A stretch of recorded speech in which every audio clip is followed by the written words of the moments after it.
जी, जैसे हम लोग यात्राओं में जाते हैं तो बहुत सारी महिलाएं जो आती है हमारे पास, उनके पास सबके पास एक ही प्रश्न होता है कि हम इतनी मुश्किल से यहाँ तक पहुंचे और उन्हें फिर वो मासिक धर्म वगैरह हो जाता है। तो उस अवस्था में वो लोग क्या करें कि वो दर्शन करें या ना करें? दर्शन करने का सौभाग्य तो नहीं छोड़ना चाहिए, क्योंकि मासिक धर्म एक शरीर की प्रक्रिया है जो प्रत्येक माताओं बहनों के शरीर में स्वाभाविक आती है, महीने में एक बार आती है। अब वो अचानक ऐसी स्थिति आ गई है और बार बार आना जाना हो नहीं सकता, तो हमें लगता है कि स्नान करके और भगवत प्रसादी चंदन जल आदि छिड़क करके भगवत दर्शन कर लेना चाहिए दूर से। ना कोई सेवा सामग्री देनी चाहिए और ना वहाँ स्पर्श करना चाहिए, दूर से दर्शन तो कर ही लेना चाहिए। पता नहीं जिंदगी में दोबारा आना हो कि ना आना हो। और ये मासिक धर्म कोई ऐसा नहीं कि बहुत निंदनीय बात हो, बहुत वंदनीय बात है। माताओं ने देवराज इंद्र की ब्रह्म हत्या को अपने ऊपर लिया है।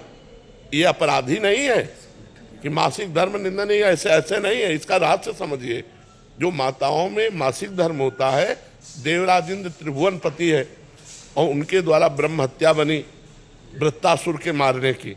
तो उस ब्रह्म हत्या को ब्रह्म ऋषियों ने विभाजित किया।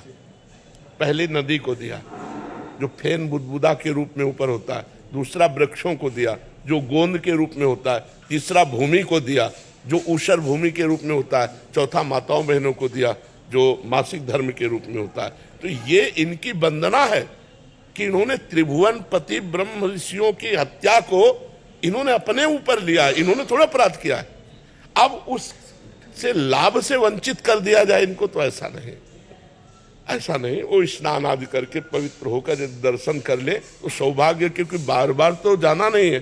जी जी, बहुत मुश्किल। हाँ, नहीं, हम इस बात में स्वीकृति कि आप कुछ भेंट नहीं दे सकती, आप कुछ छू नहीं सकती, लेकिन दूर से दर्शन करके अपना जीवन सौभाग्य तो संभाल सकते हैं। क्योंकि इतनी मेहनत करके किसी भी धाम में सबके पास इतनी अर्थ बाहुल्यता नहीं होती।